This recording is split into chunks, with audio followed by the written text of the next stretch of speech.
নমস্কার প্রিয় দর্শকবৃন্দ, আপনাদের সবাইকে স্বাগত আমাদের ইউটিউব চ্যানেল যোজনা টেক বাংলাতে। তো বন্ধুরা, আপনারা যারা এখনো অবধি আধার কার্ড সংশোধন করতে পারেননি, তো তাদের জন্য কিন্তু একটি বড় সুখবর। তো আপনাদের আধার কার্ডে যদি আপনাদের নামের বানান ভুল থাকে, যদি ছবি পরিবর্তন করতে চান, এমনকি যদি অ্যাড্রেস তারপরে বিভিন্ন রকম যে ভুলভ্রান্তিগুলো থাকে, তো সেইগুলো সমাধান করার জন্য কিন্তু রাজ্য সরকারের তরফ থেকে একটি নতুন উদ্যোগ নেওয়া হচ্ছে। তো সেই কি নতুন উদ্যোগ, কেমন ভাবে সেটি কার্যকর হবে, তো সেটা নিয়ে কিন্তু আজকে আমাদের ভিডিওতে বিস্তারিতভাবে আলোচনা করা হবে। তো বন্ধুরা, বেশি দেরি না করে চলুন ভিডিওটা শুরু করা যাক। তো বন্ধুরা, এখানে কিন্তু আপনারা স্ক্রিনে দেখতে পাচ্ছেন এই যে খবরটা পাবলিশ করা হয়েছে। তো এটা কোথায় পাবলিশ করা হয়েছে? তো এখানে বলা হয়েছে, দেখুন, আধার সমাধানে রাজ্যে বিএসকে।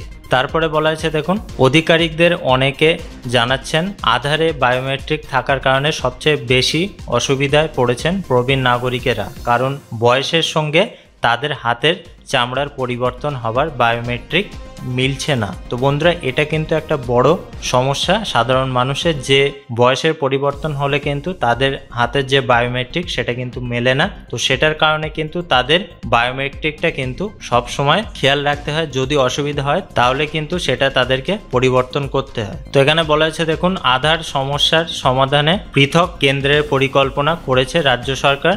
সূত্রের খবর, নতুন আধার সেই কার্ডের সংশোধন এবং প্রবীণ নাগরিকদের আধার বায়োমেট্রিক সমস্যার সমাধান করতে রাজ্য জুড়ে প্রায় ২৫০০ নতুন বাংলা সহায়তা কেন্দ্র অর্থাৎ বিএসকে তৈরির সিদ্ধান্ত হয়েছে।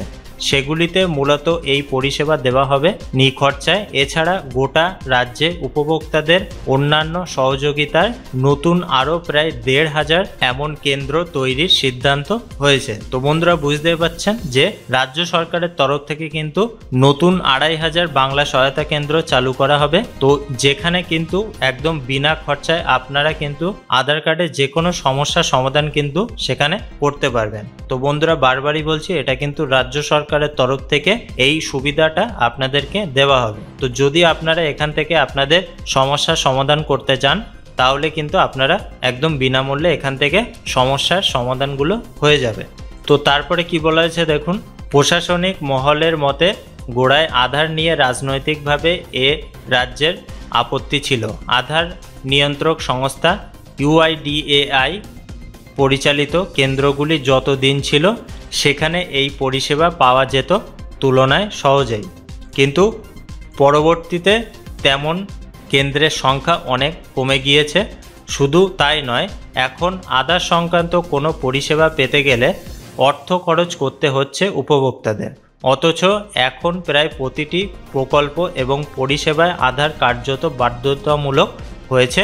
শুধু কেন্দ্রেই নয়, রাজ্য সরকারের সরাসরি ব্যাংক অ্যাকাউন্ট, আর্থিক সুবিধা দানের প্রকল্পগুলিতে আধার সংযোগ করতেই হচ্ছে।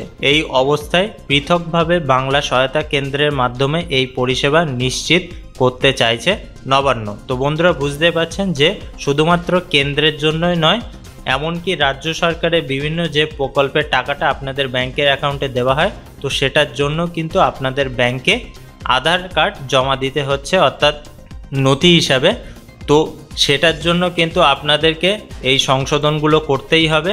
তো সেই কথাই ভেবেই কিন্তু রাজ্য সরকারের তরফ থেকে এই যে সুবিধাগুলো আপনাদেরকে দেওয়ার কথা বলা হচ্ছে। তারপরে কি বলা হয়েছে, দেখুন, সূত্রের খবর, প্রথম পর্যায়ে ১০০০ বিএসকে চালু হচ্ছে জেলায় জেলায়, যেগুলির কাজ প্রায় শেষ। পরবর্তী পর্যায়ে আরও ১১৩৯টি বিএসকে চালু করা হবে। তৃতীয় ধাপে হবে বাকিগুলি। এই কাজ নিয়ে ইউআইডিএআই এর সঙ্গে সমন্বয় এবং আলোচনা হয়েছে। যন্ত্রপাতি সংগ্রহ এসেছে, তাই কাজ শীঘ্রই শুরু হবে। আধিকারিকদের অনেকে জানাচ্ছেন আধার বায়োমেট্রিক থাকার কারণে সবচেয়ে বেশি অসুবিধায় পড়েছেন প্রবীণ নাগরিকেরা, কারণ বয়সের সঙ্গে তাদের হাতের চামড়ার পরিবর্তন হওয়ায় বায়োমেট্রিক মিলছে না। ফলে পেনশন সহ একাধিক কাজ বাড়তি ঝক্কি পোহাতে হচ্ছে তাদের। তাই এখন চোখের স্ক্যান করে বিকল্প যাচাই পদ্ধতি চালু হবে। প্রশাসনের এক কর্তার কথায়, বায়োমেট্রিক যন্ত্র পরিমার্জন করে আগের তথ্য ভাণ্ডারের সঙ্গে যুক্ত হবে। এখন বাইরে আধার পরিষেবায় একজনকে ১৫০ টাকা খরচ করতে হয়, বিএসকে সেই পরিষেবা বিনামূল্যে দেবে। তো বন্ধুরা, বুঝতে পারছেন যে সাধারণ মানুষ যারা বয়স্করা আছে, তো বন্ধুরা তাদের কিন্তু বিভিন্ন সময় সমস্যায় পড়তে হয়। যেমন ধরুন পেনশনের টাকা তুলতে যাচ্ছে, তো ব্যাংকে গিয়ে বায়োমেট্রিক মিলছে না, তো তখন কিন্তু তাদেরকে সেই পেনশনের টাকাটা তুলতে অসুবিধায় পড়তে হচ্ছে। তো সেটার জন্যই কিন্তু রাজ্য সরকারের তরফ থেকে বিভিন্ন জেলায় বিএসকে চালু করছে। তো সেখানে গিয়ে কিন্তু তারা তাদের যে বায়োমেট্রিকের সমস্যা, তো সেটা কিন্তু তারা সেখানে সম্পূর্ণ বিনামূল্যে সমাধান করতে পারবেন। তো তারপরে কি বলা হয়েছে দেখুন, প্রশাসনের দাবি আগে প্রতি 28,000 জনসংখ্যায় একটি বিএসকে থাকতো, নতুনগুলি তৈরি হওয়ার পরে প্রতি 20,000 জনসংখ্যায় থাকবে একটি করে বিএসকে। আগামী দিনে সব ধরনের আবেদনপত্রের সঙ্গে রেল এবং বাসের টিকিট কাটায় সুবিধাও পাওয়া যাবে। বিএসকের মাধ্যমে কর্মসংস্থান সৃষ্টির সম্ভাবনা বাড়বে। তো বন্ধুরা, এই যে বিএসকে চালু করার কথা রাজ্য সরকারের তরফ থেকে বলা হচ্ছে, তো আগে কিন্তু 28,000 জনসংখ্যার মধ্যে একটি করে বিএসকে ছিল, কিন্তু এখন এই যে নতুন পরিষেবা চালু করবে রাজ্য সরকার, তো এটার কারণে কিন্তু মোটামুটি 20,000 জনসংখ্যার মধ্যে একটি করে বিএসকে থাকবে। তো সেখানে গেলে কিন্তু আপনারা বাচ্চাদের জন্য নতুন আধার কার্ড, আপনাদের বায়োমেট্রিকের সমস্যা, অ্যাড্রেস চেঞ্জ বা যাদের ছবি পরিবর্তনের বিষয় আছে, তো তারা কিন্তু সেই সব সমাধান সেখান থেকে করতে পারবেন। তো বন্ধুরা, পরবর্তীকালে কিন্তু এই যে বিএসকের মাধ্যমে, তো এখান থেকে কিন্তু বাসের টিকিট, ট্রেনের টিকিট এইসব কাটার সুবিধাও কিন্তু আপনারা পাবেন, এমনকি প্রচুর কর্মসংস্থানও কিন্তু এখান থেকে তৈরি হবে। তো বন্ধুরা, এটার জন্য আপনারা কতটা সুবিধা পাবেন এবং আপনারা এটা চান কিনা অবশ্যই আমাদের কমেন্ট বক্সে কমেন্ট করে জানাবেন। আজকের ভিডিওটা কিন্তু বন্ধুরা এই অবধি শেষ করছি। তো বন্ধুরা, এই সংক্রান্ত বিষয়ে যদি আরও কোনো নতুন আপডেট আসে, তাহলে কিন্তু অবশ্যই আমাদের চ্যানেলে আপনারা বিস্তারিত আলোচনা নিয়ে সেই নতুন আপডেটটা পেয়ে যাবেন। পরবর্তী আর একটা ভিডিওতে বিস্তারিত আলোচনা নিয়ে ফিরে আসব। ততক্ষণে আপনারা খুব ভালো থাকুন, সুস্থ থাকুন, আর আমাদের এই ভিডিওটা দেখার জন্য আপনাদেরকে অসংখ্য ধন্যবাদ।